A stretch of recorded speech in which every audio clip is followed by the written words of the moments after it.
Welcome to Secrets from the Saddle podcast. I'm Sylvie, your host, fellow cyclist, bike club founder, cycling coach, bike race junkie, just truly super passionate about cycling.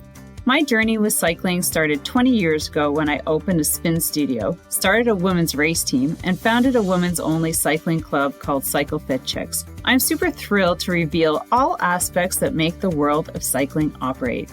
I'm so excited to be able to bring you interesting people from around the world, pro cyclists, recreational cyclists, coaches, event organizers, bike shop owners, everything and everyone you need to know or ever wondered about when it comes to cycling. I know you'll enjoy this episode.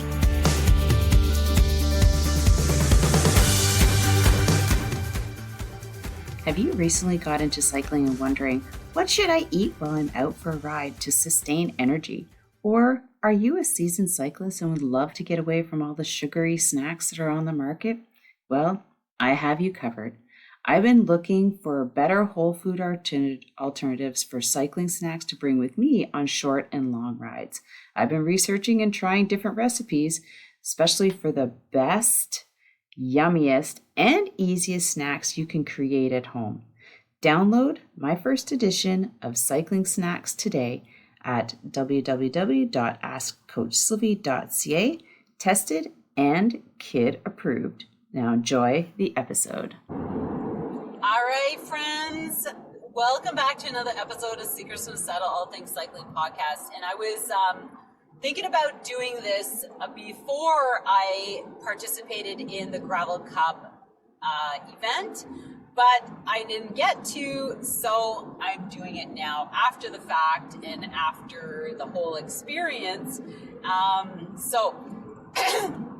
Let's talk about overextending ourselves as parents, as athletes. I know you're out there, you think you can fit everything in, and for the most part you can. Maybe for your partner, you're like, what the hell are you doing?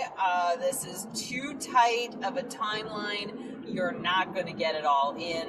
You have to literally pick which event you're going to do because you can't do both of them. So, and the reason why I talk about this today is because I completely overextended myself with regards to two events in the same day. I'm like, oh, that's perfect. I'll do one in the morning and I'll be able to make the second one in the afternoon. And just so happens that I am accomplishing that. And everything turned out because now I'm doing this podcast episode and everything has turned out so far. I'm on my way to the next event and it looks like I'm going to make it. So now, overextending. And when does this start? This starts months away when you're like, oh yeah, that it's happening on the same day. And usually for me, this one is, I was presented with the opportunity to join Liquid Gym in the National Capital Marathon 2K, so not the marathon, the 2-kilometer event on their Alinker walking bikes. And I was like, you know what, this is pretty cool. I'm really into helping more people get on bikes. And this is a great way for more people to get on bikes that, are using walkers or wheelchairs, or they have balance issues, or they just don't want to get on the bike, but they want to be able to scoot around. People who are into rehab, rehabilitation from accidents, things like that. And so I did a podcast episode on the Alinker. I can't think of what episode it is right now, but if you go to the show notes, the link will be there. And I've also talked to more people about it, and I just love the concept. So anyways, so I was given so what they're doing is they were doing a team event in the National Capital Marathon for the 2 kilometers. So they're put together a team, and I'm really sad to see that there's not even 20 people on this team and they have 50 bikes.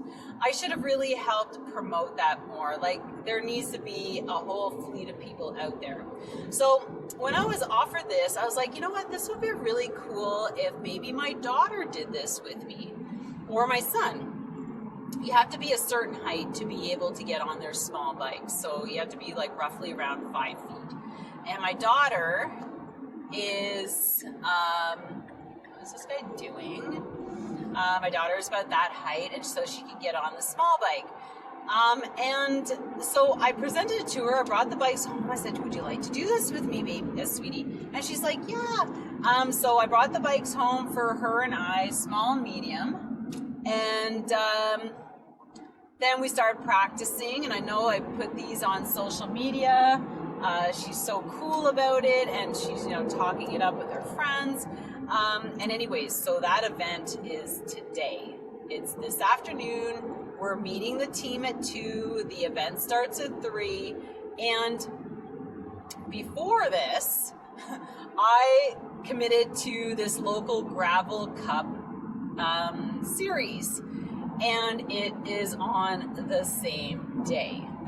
So that was this morning. I just finished participating. I was going to do the 70K, and then I'm like, okay, realistically, Sylvie, you cannot do 70K gravel and make it back in time. That is not going to happen based on your last race timing. Because you're slower in gravel than road. Really much slower, depending on, how you're going and the terrain and stuff. And then, so I signed up for the 40K. Okay, I'm going to do 40K. I can do 40K in a relatively good time, and I'm going to be able to make it back in time. So my husband and I are like, okay, coordinating how we can do this. He's going to drop her and the bikes off at the city hall with my mom, and and then he's going to drive off, and I'm going to go park and meet them. So that's what we're doing.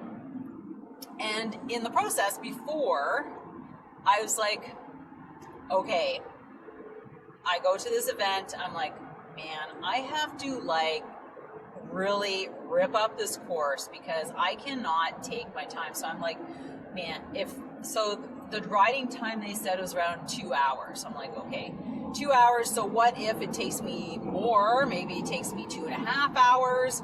And, and then I'm really stretching it. I have to, it starts at 10, which is late. So that brings me to 1. I have to be back there in the city for 2, and it's an hour away. And so do you see what I mean? Like overextending what my capabilities are.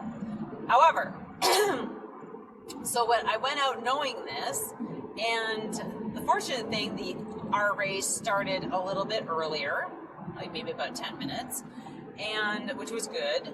And I just I would say I kind of hammered out 40K.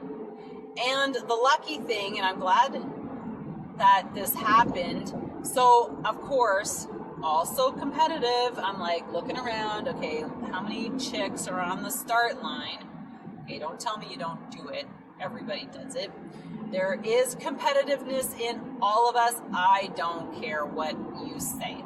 So I'm like, and it was a small group, like a really small group. And so I'm like, all right, there's a fast group over there. There's 2 women who look fairly competitive. There's some moms and kids. And I'm like, all right. So we started, and you can clearly see the lead group, which is a bunch of younger kids and older adults, just take off. And then there's 2 ladies in front of me, and I'm like, okay, they are my competition. One of them kind of dropped off on a hill, the first hill, and then I caught up to the other one, and then she stuck behind me the whole time. And I was like, this is really good, because it was like having the fire lit under my ass because I didn't want her to pass me. And I could feel her. We chatted a little bit. So she has a mountain biking and road cycling and cyclocross background. She's a little younger than I am. And I could hear her, like, she was really working to stay with me, and that motivated me to, like, work really hard to stay in front of her. And she's, at one point she's like, I can pull us. I'm like, but you have to be going faster than I am if you're going to pull me. And I know that if I would have let that happen, then I could see the girl, her friend, behind us. I'm like, there's no way that I'm going to bring, like, there's going to be 3 of us at the finish line for the sprint. You know what I mean? Like, you have to think about these things. And I'm like, am I going to go for second? No, I'm not going to go for second. I'm going to go for first. But I do have that drunk-a-log, kind of chat in my head. Like, am I going to let this, go first? I mean, like, oh my God, I could be first, right? Or I could be second, depending on what kind of finish she's going to give me. And I could tell, like, I had no idea, like, I was just watching the map. I had no idea, like, the amount of kilometers left until I looked at my, like, flipped to that page, and there was, like, 6 kilometers left. And I'm like, all right, freaking sister, I am going to put the hammer down here. I'm feeling really good. And I could tell she was tiring because for all the hills, she was really, like, her breathing was heavy, so I could tell, her heart rate's going strong. I'm not sure what her legs are like, but I saw her, like, standing, doing some of the hill climbs instead of spinning it out.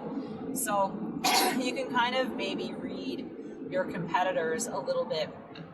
In any case, I left her the last 2 kilometers. I'm not sure if I think she just decided that she was not going to keep up with me on the last stretch.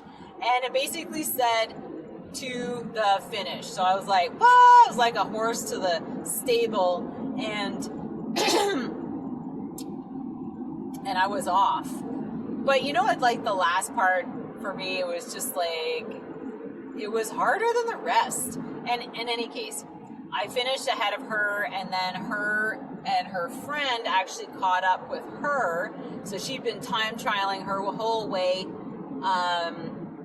back to catch us. And I've been in that situation. Holy crap, that sucks.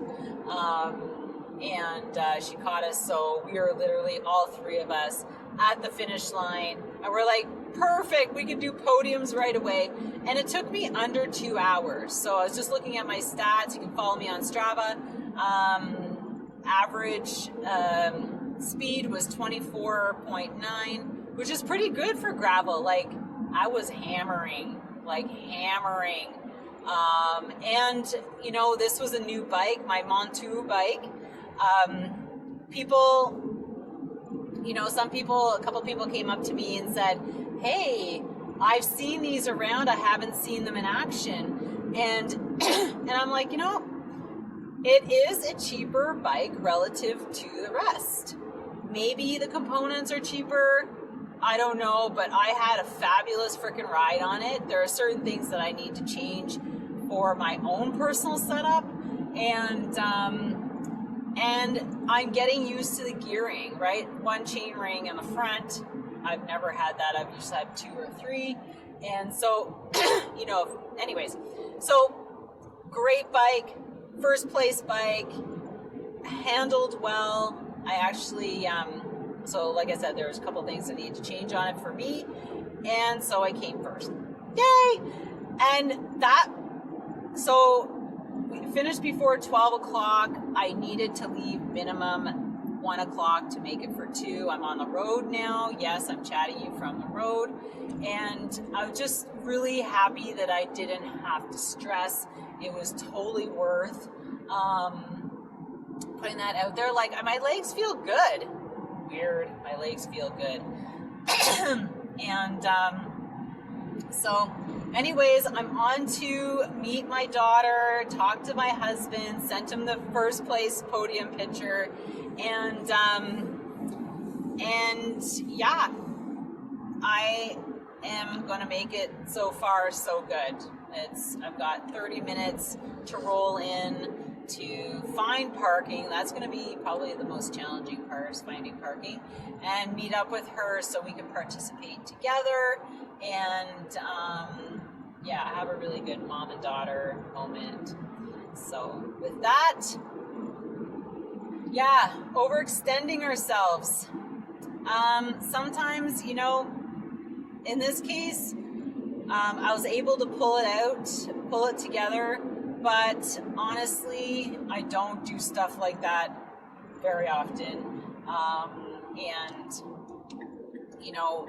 It's kind of like one of those things when we used to be young and carefree and had no responsibilities like children, and we could just fill up our schedule back to back with activities and, just run ourselves to the ground. Remember that? I remember that in my late 20s. You had this, you had that, you're out with friends, you're, going for suppers and lunches and parties and activity here and activity there. And you know what? I stopped that a whole long time ago because it is just too stressful. And when it comes to the time where you're starting to put other people out, like your partner, like trying to, organize crazy handoffs and shit like that just so you can get your stuff done, it's time to rejig your schedule, right? And like I said, I don't do this often.